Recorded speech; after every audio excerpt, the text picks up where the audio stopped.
Okay, so hello, good day everyone. So my name is Aryan Sendoyan. Today, I'm going to discuss about the evaluation and adaptation of materials. But since it has three parts with different authors, I'm going to divide it into three videos. So now, so now, let's start with the materials evaluation by Brian Tomlinson. So the effectiveness of teaching and learning does not solely on the teachers or the learners, but also on the materials used. Instructional materials, whether textbook, worksheet, digital resources, or multimedia, play a crucial role in facilitating learning. However, not all materials are equally suitable for every learner, context, or objective. Evaluation and adaptation are necessary process to ensure the relevance, the accuracy, and the inclusivity. So now, what is material evaluation? Okay, so material evaluation is a procedure that involves measuring the value or the potential value of a set of learning materials. It involves making judgments about the effect of materials on the people using them, and it tries to measure some of the following.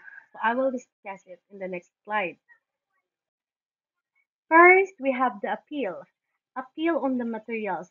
How attractive and engaging the materials are to the learners. Next, we have the credibility. So, whether the learners, the teachers trust and accept the materials. Next, we also have the validity. Validity is if the content in the material is thought worthwhile and relevant. Next, we have the reliability. If materials produces results with different groups of learners.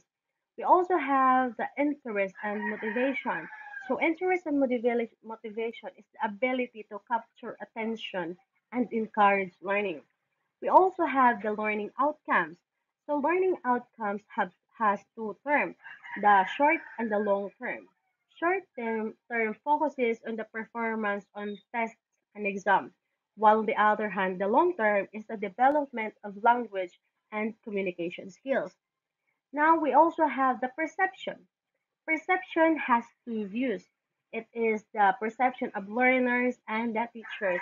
So in learners, it is focuses on the material's usefulness. On the other hand, the teacher is focuses on the effectiveness of the materials. We also have the teacher's support. Teacher support is the assistant with preparation, delivery, and assessment. We also have the flexibility. Flexibility is the ease of adapting the materials to different contexts.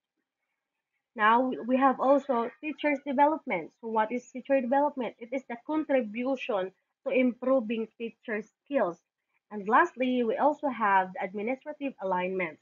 Administrative alignment fit with the requirement such as syllabus coverage,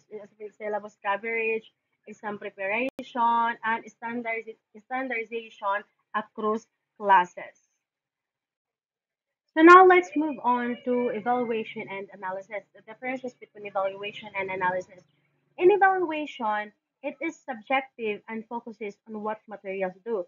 For example, how engaging, how motivating, and how effective they are for the learners. Next, on the other hand, analysis is objective and focuses on what the materials contain. For example, whether there are transcripts, exercises, or authentic dialogue. While these two, the evaluation and materials, both can be combined, many studies they mistakenly blur the line between them, making results unreliable. Tomlinson, or the author, and Littlejohn advocate separating the two processes. First is analyze the target situation. Who will use the material and for what purpose? Second, conduct material analysis. What the materials include and how they work. Third, we have the proceed to evaluation. How will they match the learning context? And finally, decide on action. adapting, or rejecting the materials. So the author also notes that no two evaluation are identical because contexts differ from age, from culture, goals, and testing systems all shapes the results. Even an objective analysis is affected by the analysis ideology as bias can appear in how questions are framed or data interpreted. So now let's proceed to the principles in materials evaluation. So many evaluation are impressionistic or at best are aided by an ad hoc and very subjective list of criteria. In my view, or in the author's view, it is very important that evaluation, even the most informal ones, are driven by a set of principles and that these principles are articulated by the evaluators prior to the evaluation. In this way, greater validity and reliability can be achieved and fewer mistakes are likely to be made. In developing a set of principles, it is useful to consider the following. So, this idea highlights how important or the importance of structure evaluation in educational development. When teachers or researchers evaluate materials such as textbooks, modules, or digital content, they often depend on intuition or personal preference. However, without guiding principles such as evaluation may lack consistency and fairness. So, the principles ensures that criteria are transparent and measurable, reducing biases. It can also results are comparable across different materials or evaluators. Evaluation outcomes are credible, supporting informed decisions about which material to adopt or revise. In short, principal evaluation shift the processes from being subjective and impression based to being systematic, objective, and evidence based, leading to better learning or outcomes and more effective teaching materials. Now let's move on to the evaluator's theory of learning and teaching. So all teachers develop theories of learning and teaching which they apply in their classroom, even though they are often unaware of doing so. Many researchers, for example, is Sean 1983 argued that it is useful for teachers to try to achieve an articulation of their theories by reflecting on their practices. For example, Age and Wharton 1998 argued that reflective practice can not only lead to perceived improvement in practice, but more importantly, a deeper understanding of the area investigated. So Tomlinson highlights the central role of reflection and self-awareness in effective materials evaluation. Every evaluator's judgment is shaped by their belief about how learning happens, whether they prioritize grammar accuracy, communicative interaction, emotional engagement, or the learning autonomy. Recognizing and articulating this belief ensures transparency and fairness in evaluation. The author's reflective theories reveal a humanistic and learning-centered approach, valuing affective factors, like for example, is the enjoyment, the motivation, and emotions, as they are the key drivers of learning. Such an approach aligns with modern views of language education that see learning as social and emotional processes, not merely a cognitive one. It also stresses the importance of teacher attitude and learning individuality, which are often overlooked in rigid evaluation systems. However, the author also warns of the danger of bias. Evaluators may unintentionally judge materials according to their own teaching philosophy. The key, therefore, is balance. Balance using one's theory to inform criteria while remaining open to other valid approaches. In conclusion, effective material evaluation requires more than technical judgment. It demands reflective self awareness and open minded thinking that values diversity in teaching and learning context. Now let's move on to the learning theory. So, learning theory. Research into learning is controversial as there are so many variables involved, and local circumstances often make generalization precarious. However, it is important that the materials evaluator considers the finding of learning research and decides which of its findings are convincing and applicable. So, this emphasizes that while learning research is complex and context dependent, evaluators of educational materials must still consider and apply key findings from it. The author, or Tomlinson, identifies several principles of effective learning supported by the research, well, I will be discussing in the next slide. This is the principles of effective learning. First, we have the deep processing, or last deep processing is lasting learning occurs when learners focus on the meaning and personal relevance of what they learn. Second, we have the affective engagement. So, affective engagement is the emotions and positive attitudes, like as I said earlier, the motivation, the confidence, and enjoyment. They are essential to meaningful learning. Next, we have the making connections. Making connection, learners must link new knowledge to prior experiences and real life context. We also have experiential learning. Learners should first experience and interact with content before they fully understand the lesson. Next, we have the motivation. Both practical, the instrumental, and the personal motivation are crucial for engagement and success. We also have the multidimensional processing learning. Learning is enhanced when it involves multiple senses and emotional, imaginative, and cognitive engagement. Lastly, we have the personal voice. Personal voice is the materials that use an informal, inclusive and conversational tones are more effective than those that sound distant or overly formal. From these principles, the author proposes that materials evaluators should create criteria to assess how well learning resources address learners' needs, promote personal relevance, the emotional engagement, visualization, and meaningful connection with real life. Now let's move on to the SLA, or second language acquisition research. So SLA research is so far inclusive and has stimulated many disagreements and debates.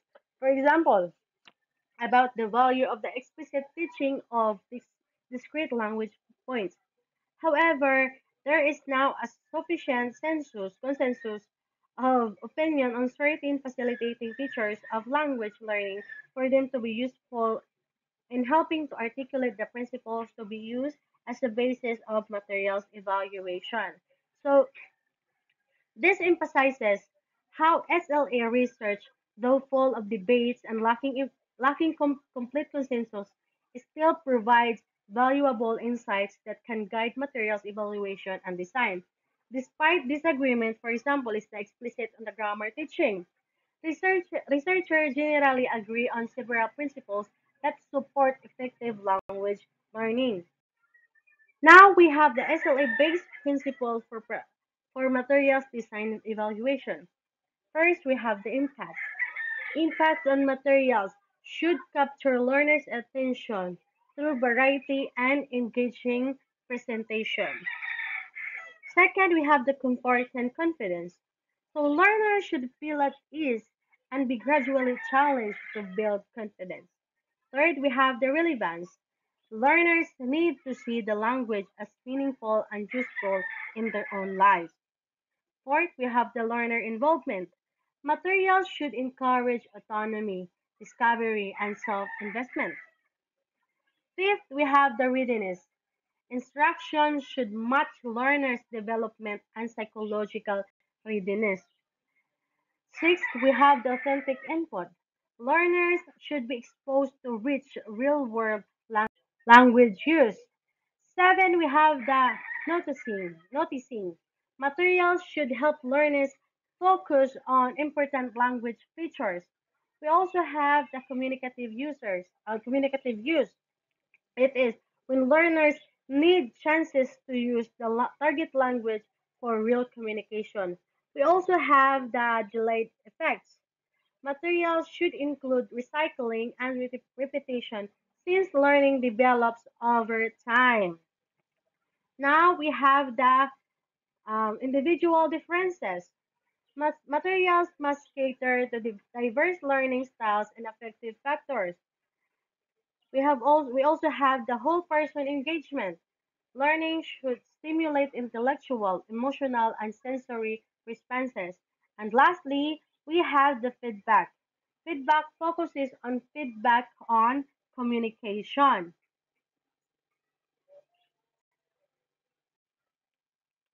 So this is the additional features of effective and learning materials. According to the author or Tomlinson, materials should first promote cultural awareness and sensitivity. It is helping learner understand and appreciate cultural differences in language use. Next, we have the reflect real language use, exposing learners to authentic communication rather than artificial or overly simplified examples. Third, we have to encourage learning in realistic context so that the way learners study mirror how they will actually use the language in real life situations. We also have the fourth, we also have the create readiness to learn. So by helping learners notice gaps between their current abilities and those proficient speakers, or by engaging them in tasks that naturally motivate new learning. And lastly is to achieve effective engagement. So stimulating learners' emotion, interest, and personal involvement in the learning processes. So next we have the qualities that each unit of teaching materials should demonstrate according to Richard. So according to Richard, materials should demonstrate focusing on practicality, engagement, and learning satisfaction. According to him, good materials should first provide learners with something valuable to take away from the lesson. Second, teach usable and applicable content. Third, give learners a sense of achievement. And lastly, present learning items in interesting and novel ways. So this emphasizes that material evaluation must be principles. Evaluators should decide which SLA findings to apply and make their evaluation criteria explicit. Without clear principles, evaluation risks being subjective or superficial, leading to poor decisions such as choosing a textbook for its appearance, brand, or low cost rather than its educational quality. So now we have the types of materials evaluation. So there are many different types of material evaluation. It is possible to apply the basic principle of materials evaluation to all types of evaluation, but it is not possible to make generalization about procedure which apply to all those types. So this explains that there are many different types of material evaluation, and while the same basic principle can guide all of them, specifically, specific procedure vary depending on the context. Evaluation can differ in the purpose, the personnel, the formality, and the timing. The key message is that effective evaluation requires adapting one's principle of evaluation to the specific context and purpose in order to produce reliable and useful results. So first we have the pre-use evaluation. So pre-use evaluation involves making predictions about the potential value of materials for their users.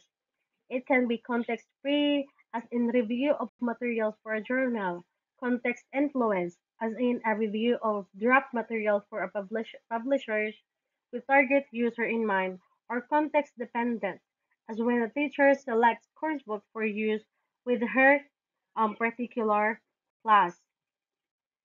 Tomlinson used 133 criteria and multiple evaluators to assess 8 EFL courses, yet he acknowledged that results would still vary among different reviewers.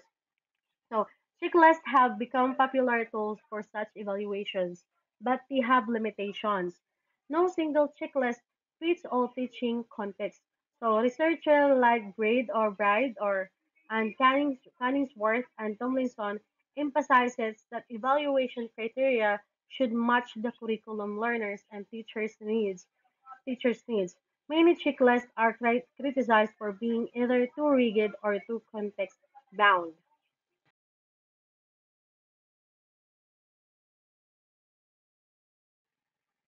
Next, we have the Will's use evaluation. So, this refers to assessing the value of learning materials while they are being used or observed in use.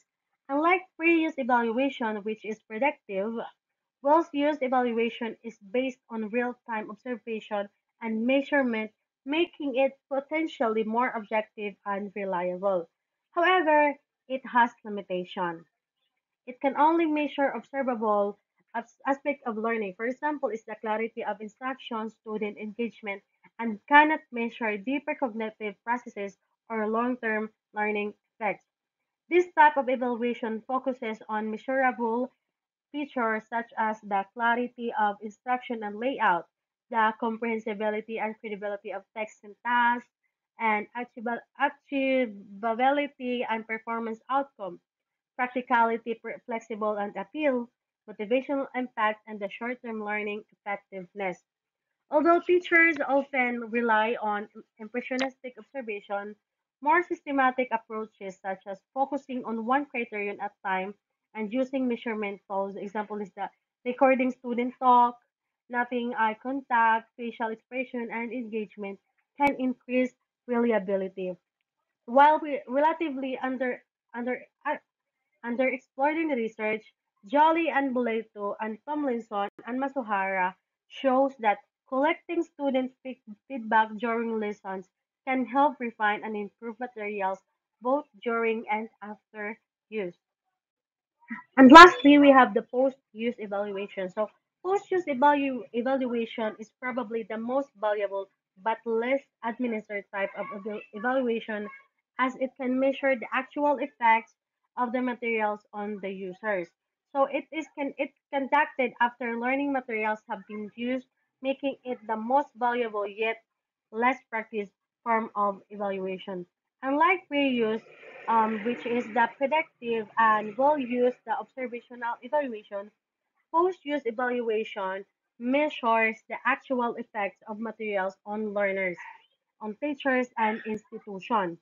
It can assess both short-term outcomes, where it includes the motivation, the impact, the engagement, and immediate learning, immediate learning, and long-term outcomes, which is the durable learning, skill application, exam preparedness, learner autonomy, and confidence. Common questions include what learners have gained, what still lack, how will materials support teachers, and whether they align with institutional goals. We also have the methods of post-use evaluation. It includes the achievement and proficiency test, performance assessment and examination, interviews and questionnaires, criterion reference evaluation, learner diaries and reflection logs, follow-up observation or the shadowing, and employer or tutor reports.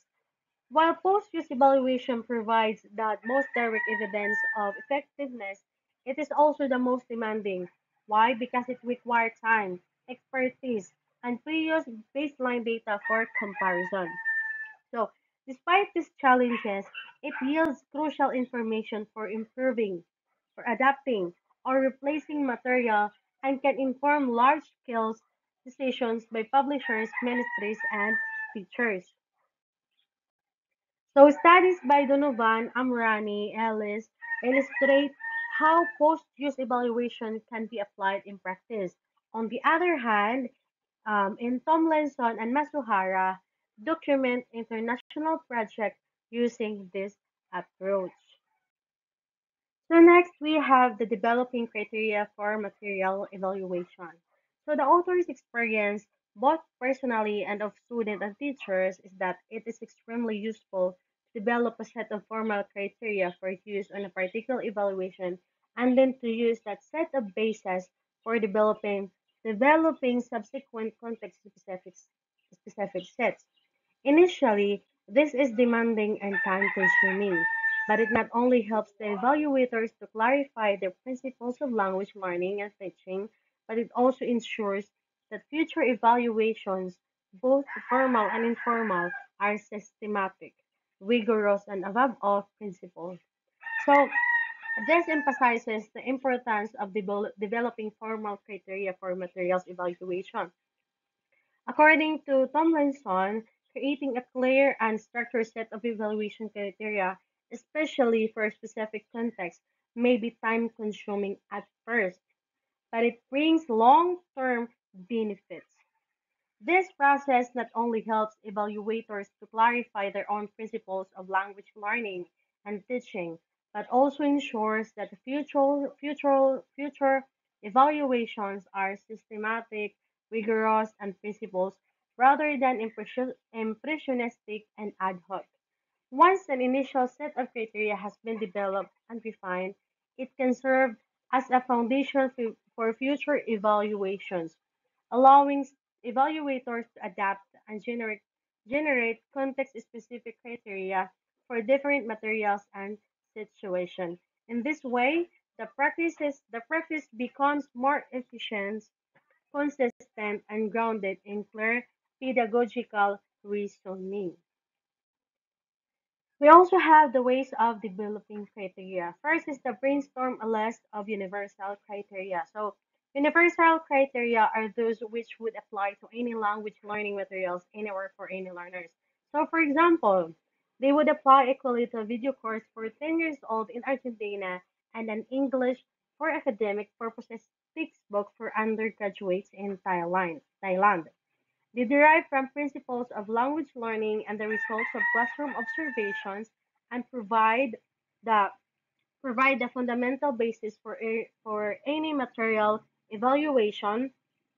Brainstorming a random list of such criteria, ideally with other colleagues, is a very useful way of beginning an evaluation, and the most useful way I have found of doing it is to phrase the criteria as a specific question rather than to list them as general heading. So the first step in developing criteria for material evaluation is to brainstorm a list of universal criteria, those that apply to any language learning materials regardless of context, age, or learning goals. These criteria stem from general principles of language learning and classroom observation, forming the foundation of all evaluation. So Tomlinson recommended phrasing criteria as specific evaluative questions rather than vague headings. For example, is do the materials engage learning effectively instead of effective engagement? This makes the evaluation more focused and measurable. So we have here 8 examples of universal criteria included with our materials. First, encourage independent thinking. Second, provide clear instruction. Third, cater to different learning styles. Fourth, promote emotional and cognitive engagement. Fifth, provide exposure to authentic English use. Sixth, encourage communication and personalization. Seven, develop cultural awareness and learner autonomy. And lastly is to allow flexibility for localization and continued learning beyond the classroom. These universal criteria were also used by Tomlinson and Masuhara when evaluating the 6 global English course books. Second is the subdivide some of the criteria.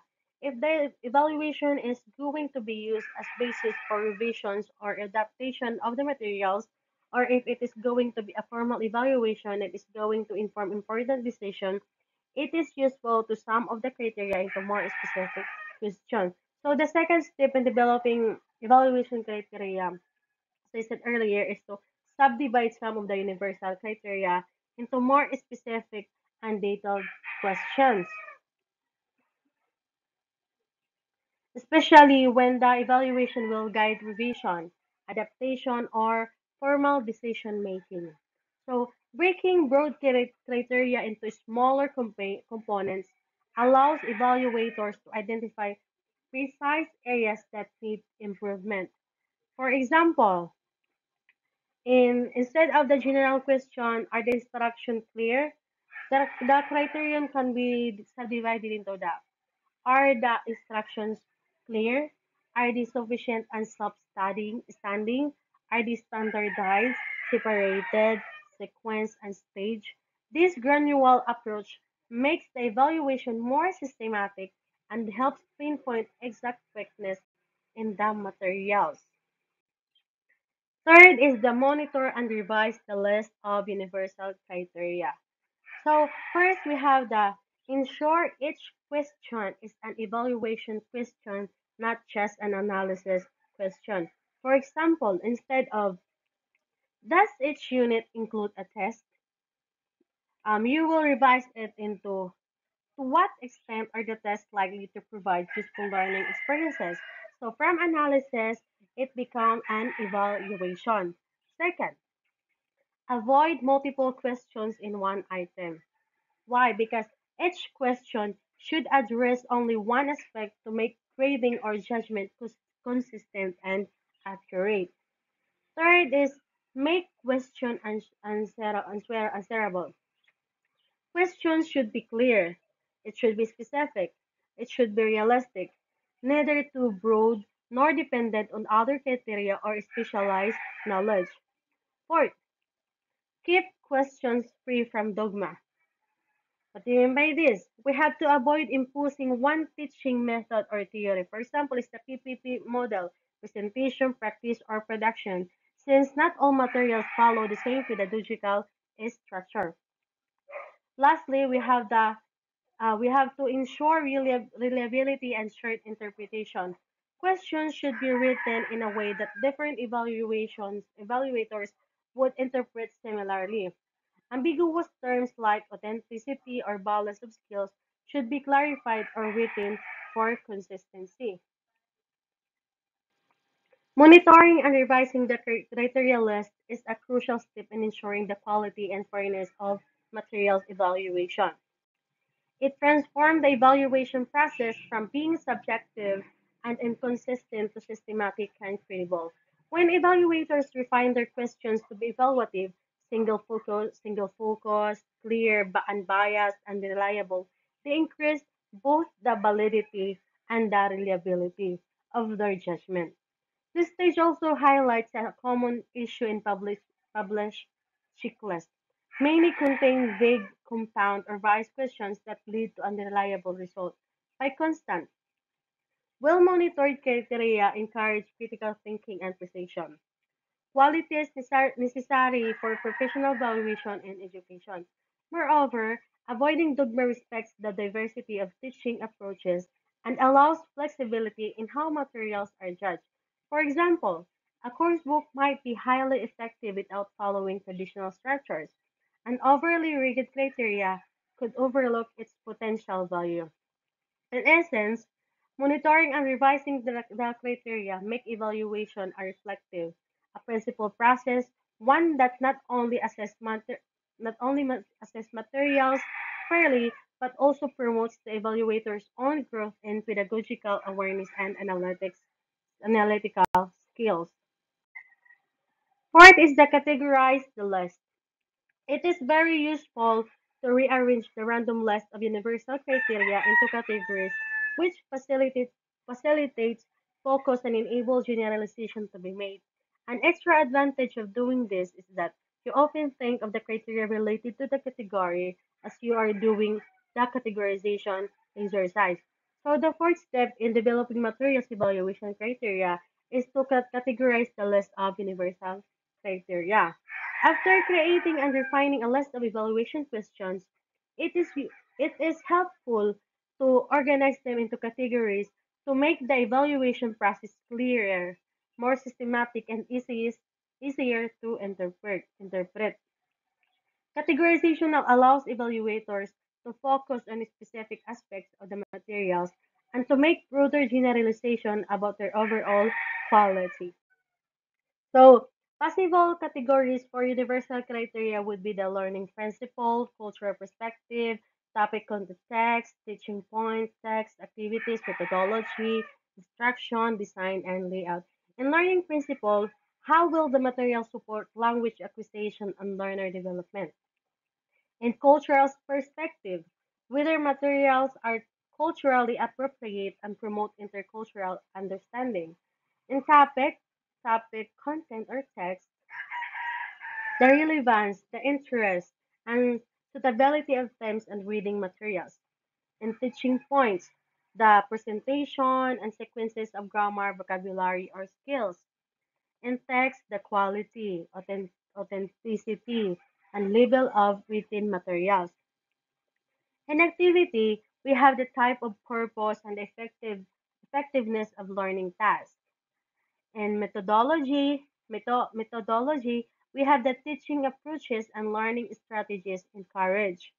In instructions, we have the clarity, the sufficiency, and accessibility of guidance for learners and teacher. And last, we have the design and layout. We have the visual appeal, the organization, and the usability of the materials. Fifth, we have the developed media specific criteria. These criteria, which ask questions of particular relevance to the medium used by the materials being evaluated, for example, is the criteria for books, for audio cassette, for videos, etc. Example of such criteria would be first, is it clear which sectors the visuals refers to? Second, is the sequence of activities clearly signaled? Third, are the different voices easily distinguished? Fourth, do the gest do the gesture of the actors help to make the language meaningful in a realistic way? These criteria can also be grouped into categories like illustration, layout, audibility, and movement to ensure a more organized and comprehensive evaluation. The sixth step is the develop content specific criteria. The sixth step in developing materials evaluation criteria is to develop content specific criteria. It it focuses on the subject matter and teaching points of the materials being evaluated. These criteria are tailored to the specific content area or skill focus of the material, meaning they differ depending on whether the resource teaches business English, in the general English, grammar, reading skills, or another focus area. For example, in business English textbook, do the example of business text replicate real life business practices? In a reading skills book, do the reading text represent a wide and typical sample of genre? This criteria ensures that the evaluation is contextually appropriate and relevant to the intended learning goals of the materials. 7. Develop age-specific criteria. These are criteria which relate to the age of the target learners. Thus, there would be a criteria which are only suitable for 5 years old, for 10 years old, for teenagers, for young adults, and for mature adults. These criteria would relate to cognitive and affective development, to previous experience, to interest, and to wants.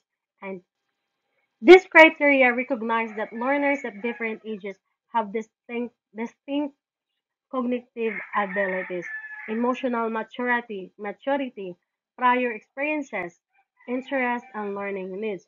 Therefore, what works well for adults may not be suitable for young children or teenagers. For example of age-specific criteria, it includes that are there short, varied activities suitable for the learner's attention span? Is the content appropriate and challenging for the learner's maturity level? This question help ensure that materials are developmentally appropriate and that appropriately effectively engage the intended learners. So the eighth step is to develop local criteria. So these are criteria which relate to the actual or potential environment of use. They are questions which are not concerned with establishing the value of materials per se, but rather with the measuring the value of the materials for the particular learners in particular circumstances. So this criteria is to develop local criteria focuses on the specific teaching and learning context where the materials will be used. Unlike universal or age-specific criteria that apply broadly, local criteria aim to measure the suitability of materials for particular scenarios or environment. These criteria take into account various contextual factors such as the type and the resource of the institution, the class size, the learners and the teacher's background, their needs, their goals, the language, the available teaching time, the target examination, and the learner's exposure, the target language outside the classroom. So, for example, to what extent are the stories likely to interest 15 years old boys in Turkey? Do the reading activities prepare students to the national exam in Singapore? Are the topics culturally acceptable to the parents in Iran? Next is to develop other criteria. Other criteria which it might be appropriate to develop could include teacher specific, administrator specific, gender specific, culture specific, or L1 specific criteria. And especially in the case of a review of a journal, criteria assessing the match between the materials and the claims made by the publisher for them. So, this is to develop other specialized criteria that address specific factors beyond general content or local consideration. This may include the teacher-specific criteria, the ease of use, the clarity of guidance, or the flexibility for teaching style. They also have the administrator-specific criteria. For example, is the cost effectiveness, the alignment with the institutional goals. Next is the gender specific criteria. For example, is the sensitivity and the inclusivity. Next, we also have the culture specific. For example, is the relevance and the appropriateness.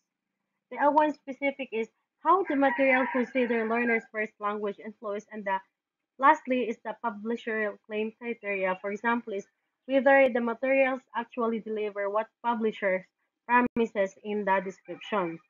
This additional set of criteria allows evaluators to address the unique needs of stakeholders and the broader social institutional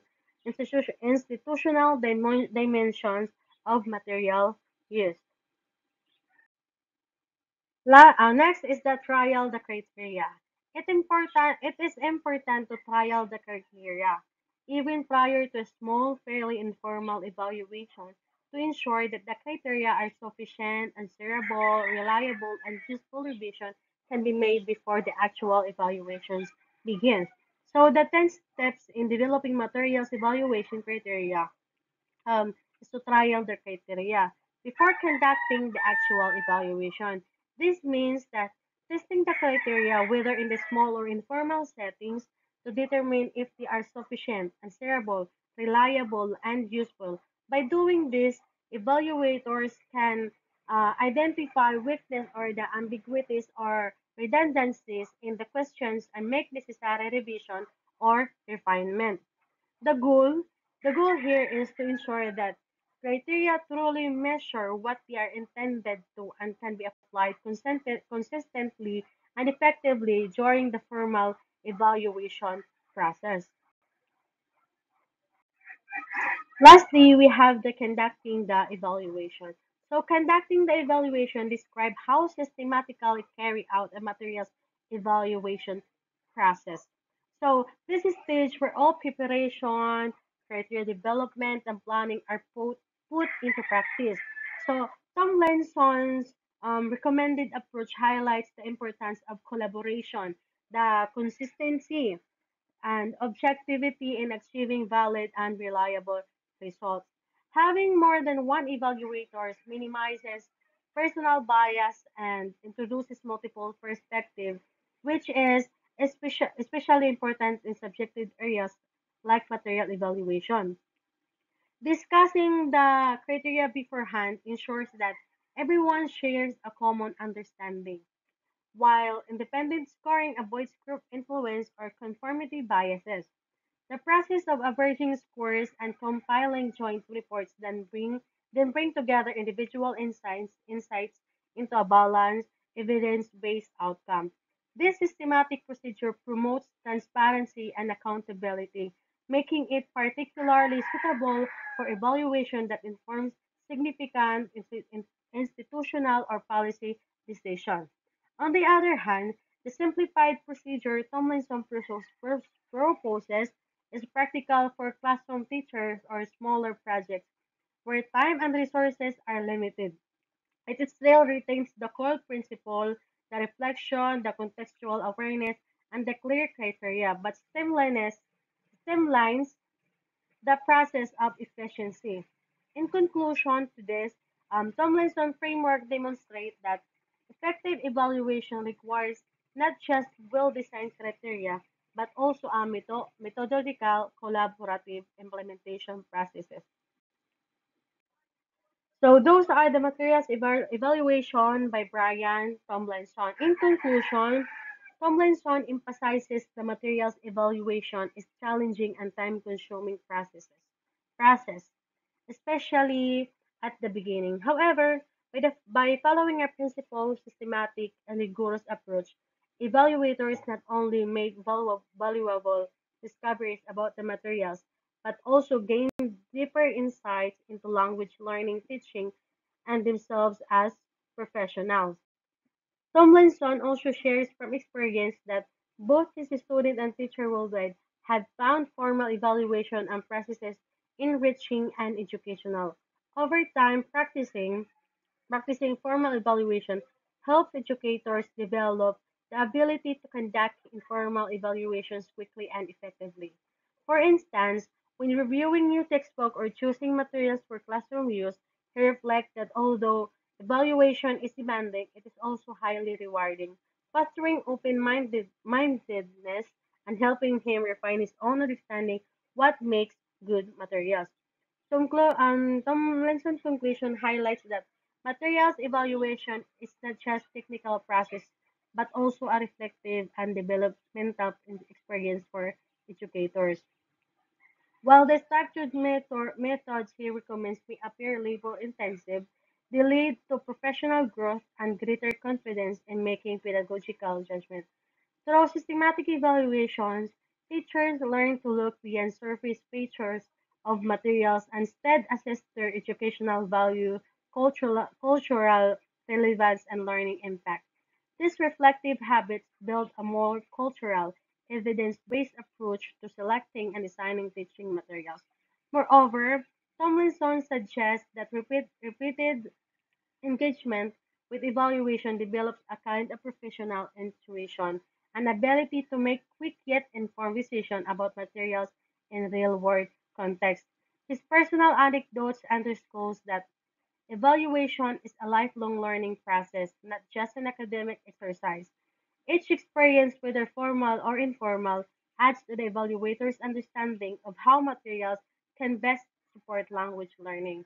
Ultimately, Ultimately, Tomlinson views evaluation as both an intellectual discipline and a personal journey that fosters open-mindedness, critical thinking, and continual professional improvement, qualities that every effective teacher of materials development should strive for.